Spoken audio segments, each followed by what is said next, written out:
মৰমৰ ছাত্ৰ-ছাত্ৰীসকল, আজি মই তোমালোকক চতুৰ্থ শ্ৰেণীৰ স্পন্দনৰ চতুৰ্থ অধ্যায় খাদ্য, স্বাস্থ্য আৰু পৰিচ্ছন্নতা পাৰ্ট 1 শাক-পাচলিৰ বাগিচা এই পাঠটিৰ অনুশীলনীৰ প্ৰশ্ন উত্তৰখিনি আলোচনা কৰিম। ভিডিঅ'টো তোমালোকে শেষলৈকে চাবা আৰু মোৰ চেনেলটো সাবস্ক্ৰাইব কৰি ৰাখিবা আৰু ভিডিঅ'টো যদি ভাল লাগে এটা লাইক কৰিবা। এতিয়া বলা আমি ভিডিঅ'টো ক্ৰিয়াকলাপ পাঠ ভিত্তিক 1 নম্বৰত আছে তলত দিয়া বাক্যাংশ কেইটাৰ অৰ্থ বুজোৱা শব্দ কেইটা পদ্যটোত বিচাৰি উলিয়াই লিখা। ক নম্বৰত আছে খঙাল আৰু মন খুলি কথা নকোৱা, এটো লিখিবা তোমালোকে গঙৰা। খ নম্বৰ অতিশয় দুষ্টালি, অতি উৎপীড়ন, অতপালি। তাৰপিছত সোৱাদ লিখিবা এইটো গাজৰৰ পৰা তৈয়াৰ কৰা এবিধ মিঠা খাদ্য হালুৱা। তাৰপিছত অলপ তিতা কেৰেলা।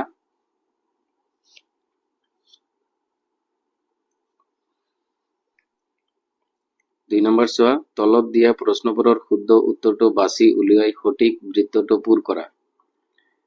অৰ্থাৎ ইয়াত প্ৰশ্ন দিয়া আছে, এটা প্ৰশ্নৰ 4টা উত্তৰ দিয়া আছে, তাৰে যিটো শুদ্ধ ক, খ, গ আৰু ঘ, যিটো শুদ্ধ হ'ব এই বক্সৰ ভিতৰত গোলকৈ দিয়া আছে ক, খ, গ আৰু ঘ, যেটো শুদ্ধ হ'ব সেইটো আমি পূৰ কৰি দিব লাগিব। এতিয়া চোৱা প্ৰথমটো কোশ্চেন আছিল পুৰৈ শাক আমি কিয় খাব লাগে। ক নম্বৰত আছে ৰঙা তেজ অধিক ডাঠ কৰাৰ বাবে। খ নম্বৰত আছে পেটৰ অতপালি দূৰ কৰাৰ বাবে। গ নম্বৰত আছে মায়ে ভাজি দিয়া বাবে আৰু ঘ নম্বৰত আছে শাকনিত পোৱাৰ বাবে। অৰ্থাৎ ইয়াৰ শুদ্ধ উত্তৰটো হ'ব ক নম্বৰ ৰঙা তেজ অধিক ডাঠ কৰাৰ বাবে। গতিকে তোমালোকে এই ক নম্বৰৰ যেটো গোল আছে এইটো তোমালোকে পূৰ কৰি দিবা। পিছৰটো প্ৰশ্ন চোৱা পদ্যটোত ভাইটিয়ে কি খাই আনন্দ পোৱা কথা কৈছে। ক নম্বৰ কেৰেলা আৰু মেথি শাক। খ নম্বৰ ভাত কেৰেলা আৰু তিয়হ। গ নম্বৰ গাজৰৰ হালুৱা আৰু শালগম ভাজা আৰু ঘ নম্বৰ ভেন্দি আৰু বেঙেনা। অৰ্থাৎ ইয়াৰ শুদ্ধ উত্তৰটো হ'ব গ নম্বৰ। তোমালোকে গ নম্বৰটো যেটো গোল আছে গ নম্বৰ গোলটো তোমালোকে পূৰ কৰি দিবা এইটো। পিছৰটো প্ৰশ্ন আছিল কবিয়ে শ্বিলঙত কিহৰ বাগিচা দেখাৰ কথা কৈছে। কোমোৰা, তিয়হ, স্কোৱাছ, বিলাহীৰ। অৰ্থাৎ গ নম্বৰটো শুদ্ধ, স্কোৱাছৰ কথা কৈছে। গতিকে তোমালোকে গ নম্বৰ গোলটো পূৰ কৰি দিবা। হৈ গ'ল। তাৰপিছত পিছৰটো প্ৰশ্ন আছে শাক-পাচলিৰ বাগিচা পদ্যটোৰ জৰিয়তে কবিৰ কি ভাৱ প্ৰকাশ হৈছে। ক নম্বৰত আছে চোৱা শাক-পাচলি কমকৈ খোৱাটো বিচাৰিছে, শাক-পাচলিৰ খেতি কৰিবলৈ শিকাব বিচাৰিছে, শাক-পাচলিৰে সালাড প্ৰস্তুত কৰিবলৈ শিকাব বিচাৰিছে আৰু ঘ নম্বৰত আছে শাক-পাচলিৰ গুণাগুণ জনাব বিচাৰিছে। অৰ্থাৎ ক নম্বৰটো শুদ্ধ। গতিকে তোমালোকে ইয়াৰে ঘ নম্বৰ গোলটো পূৰ কৰি দিবা। তোমালোকে ঘ নম্বৰ গোলটো কি কৰিবা পূৰ কৰি দিবা। হৈ গ'ল। এতিয়া 3 নম্বৰটো চোৱা তলত দিয়া প্ৰশ্নবোৰৰ উত্তৰ কোৱা আৰু লিখা। ক নম্বৰ প্ৰশ্ন কাকিৰোলৰ সোৱাদ কেনেকুৱা, কি লিখিবা তোমালোকে তিতা। কাকিৰোলৰ সোৱাদ তিতা। সালাডৰ ৰজা কোন, কি লিখিবা তিয়হ। গ নম্বৰ কি খালে পেটৰ অতপালি দূৰ হয়, অমিতা, কি লিখিবা অমিতা। ঘ নম্বৰ পদ্যটোত কোনটো শব্দই খৰালি কালৰ অৰ্থ প্ৰকাশ কৰিছে। খৰকাল, কি লিখিবা খৰকাল। তাৰপিছত 5 নম্বৰটো চোৱা শাক-পাচলিৰ বাগিচা পদ্যটোত তোমালোকে মুঠতে কেইবিধ শাক-পাচলিৰ নাম পালা। সেইবোৰ শাক আৰু পাচলি হিচাপে ভাগ কৰি লিখা। অৰ্থাৎ শাক-পাচলি কবিতাৰ যেটো আছিল কবিতাটোত তোমালোকে শাক আৰু পাচলি কেইবিধ পাইছা সেইটো তোমালোকক ইয়াত লিখিব দিছে। ইয়াত প্ৰথমতে দিছে শাক। শাক কেইটা লিখিব দিছে। শাক কেইটাৰ ভিতৰত এটা তোমালোকক কৰি দিছে মৰলীয়া, তাৰপিছত কি লিখিবা খুতৰীয়া, পালেং শাক, মেথি, পদিনা, লফা, বাবৰি।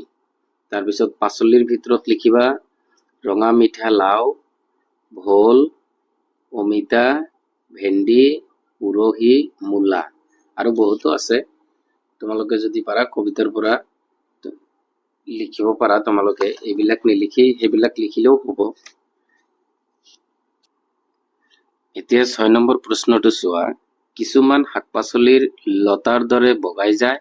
এনে গছবোৰ বগাই যাবলৈ হেদালি, জেং আদি দি সুবিধা কৰি দিয়া হয়।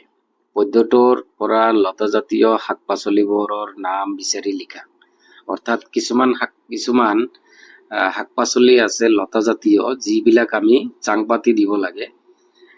তেনেবোৰ শাক পাচলি কবিতাটোত আমাক কোনবিলাক আছে সেইটো তোমালোকক লিখিব দিছে। উত্তৰ দি তোমালোকে লিখিবা ৰঙা মিঠা লাও, উৰহি, ভাতকেৰেলা, কোমোৰা, ভোল এইবিলাক লিখিবা। তাৰপিছত এতিয়া আহা ভাষা অধ্যয়ন। এতিয়া 7 নম্বৰত দিছে পঢ়া, অৰ্থাৎ এইটো তোমালোকক পঢ়িব দিছে। শাকনিলৈ যাওঁ আমি, তোমালোকে পঢ়া পাঠ। ইয়াত শাক মূল শব্দটোৰ লগত অনি যোগ হৈ শাকনি হৈছে। অৰ্থাৎ শাক যোগ অনি কি হৈছে শাকনি।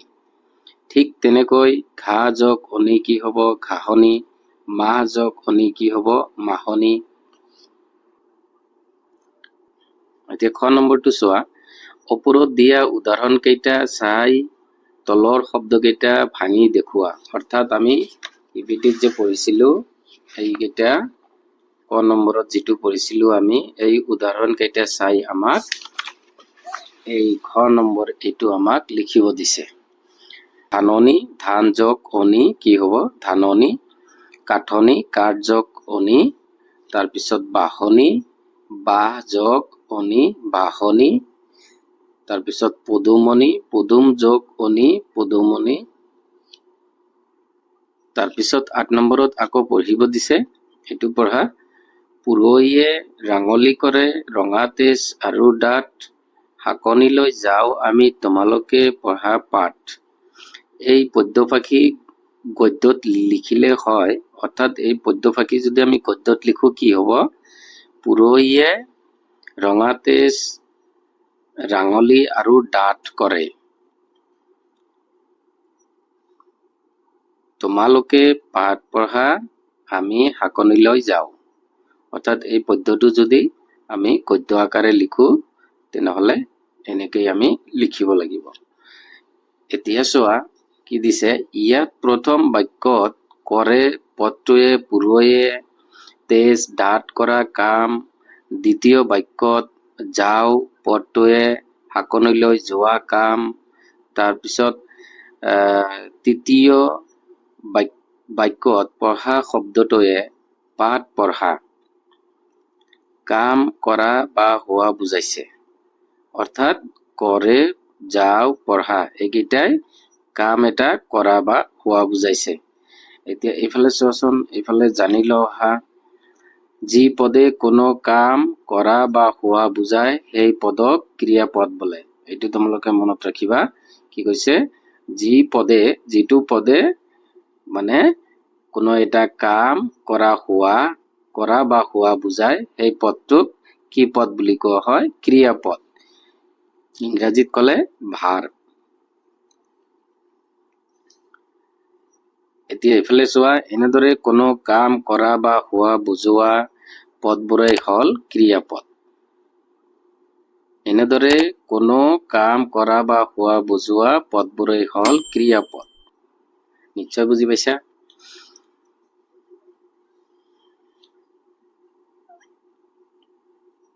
এতিয়া খ নম্বৰটো চোৱা। তলত দিয়া পদ্যফাকি গদ্য ৰূপত লিখি ক্ৰিয়াপদবোৰ তলত আঁচ টানা। অৰ্থাৎ কবিতা দিছে এটা, এই কবিতা ফাঁকি আমি গদ্য আকাৰে লিখিব লাগে। ৰঙা মিঠা লাও খাও টপালি টপালি অমিতা খাৰত যায় পেটৰ অতপালি। এইটো আমি গদ্য আকাৰত লিখিলে হ'ব, আমি টপালি টপালি ৰঙা মিঠা লাও খাও অমিতা খাৰত খালে পেটৰ অতপালি যায়। আৰু কি কৈছে গদ্য ৰূপত লিখি ক্ৰিয়া পদবোৰৰ তলত আঁচ টানা। অৰ্থাৎ কবিতা ফাঁকি আমি গদ্য আকাৰে লিখিলো, এতিয়া আমি যিটো মানে ক্ৰিয়া পদ হয় সেইটোৰ তলত আমি আঁচ টানিব লাগে। চোৱা তোমালোকে, ক্ৰিয়া পদ হ'ব খাও, তাৰপিছত খালে যায়, এই তিনিটা হ'ব ক্ৰিয়া পদ। তাৰপিছত 9 নম্বৰটো চোৱা, কাঠখনৰ পৰা উপযুক্ত 9 নম্বৰটো চোৱা, কাঠৰ কাৰ্ডখনৰ পৰা উপযুক্ত কাম কৰা বা হোৱা বুজোৱা শব্দ ব্যৱহাৰ কৰি তলৰ বাক্যকেইটা পূৰ কৰা। ক নম্বৰত চোৱা, কাইলৈ আমি পুথিভঁৰাললৈ যাম। কি লিখিবা? এইটো লিখিবা, যাম। তাৰপিছত তাত বহুতো কিতাপ আছে, আমি তাত কিতাপ পঢ়িম। দেউতাই কালি মোক এখন কিতাপ কিনি দিলে। কি লিখিবা? কিনি দিলে। অন্তৰাই কিতাপ পঢ়ি ভাল পায়। শান্ত আবেলি আমাৰ ঘৰলৈ আহিব। অয়ন স্কুললৈ গৈছে। 9 নম্বৰটো চোৱা, 9 নম্বৰত কি দিছে? কাঠৰ কাৰ্ডখনৰ পৰা উপযুক্ত কাম কৰা বা হোৱা বুজোৱা শব্দ ব্যৱহাৰ কৰি তলৰ বাক্যকেইটা পূৰ কৰা। ক নম্বৰত আছে, কাইলৈ আমি পুথিভঁৰাললৈ যাম। তাত বহুতো কিতাপ আছে। কি লিখিবা? আছে। আমি তাত কিতাপ পঢ়িম। দেউতাই কালি মোক এখন কিতাপ কিনি কি লিখিবা? দিলে। অন্তৰাই কিতাপ পঢ়ি ভাল পায়। শান্ত আবেলি আমাৰ ঘৰলৈ আহিব। অয়ন স্কুললৈ গৈছে। অয়ন স্কুললৈ গৈছে। মৰমৰ ছাত্ৰ ছাত্ৰীসকল, আজিৰ ভিডিঅ'টো ইমানেই সামৰিছো। পৰৱৰ্তী অন্য এটি ভিডিঅ'ত আকৌ লগ পাম। ধন্যবাদ।